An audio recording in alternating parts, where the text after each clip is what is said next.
দাদা আজকে বসে দেখুন, একটু তাড়াতাড়ি করে হাতগুলো চালাও। মিস গুপ্তার ড্রেসগুলো হয়েছে তো? তুমি তো জানোই সামনে রবিবারে 25শে জানুয়ারি প্রোগ্রাম আছে, তো বাচ্চাদের ড্রেস নিয়ে অনেকগুলো কাজ পড়ে আছে। প্লিজ আজকে একটু মোবাইল না চালানো, তাড়াতাড়ি করে হাতগুলো চালাও। কি দাদা আজকে একটু মোবাইলটা কম চালাও, জানোই তো বাচ্চাদের প্রোগ্রাম আছে, সব ড্রেসগুলো রেডি করতে হবে। আজকে মোবাইলটা একটু কম চালাও, তাড়াতাড়ি করে হাতগুলো চালাও।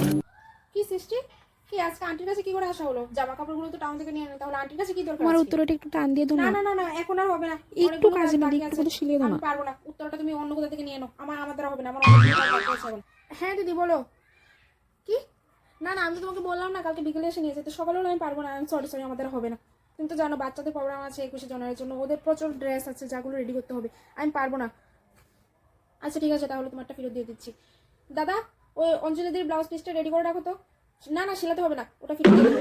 না না দিদি, কি বলছো তুমি? তোমার যদি মনে হয় কি আমি তোমার কাছ থেকে দাম বেশি নিচ্ছি, তুমি তাহলে আমার কথা বিশ্বাস করতে হবে। তুমি টাউনে গিয়ে জিজ্ঞেস করো না, 500 টাকা থেকে একটা কম নেবেন ব্লাউজ সিলি, আমি তো তোমাকে 400 টাকা সিলিয়ে দিচ্ছি। হ্যাঁ এখন না পোষালেও কি করবো, তোমাদের ভালো, না সিলিয়েও পারি না।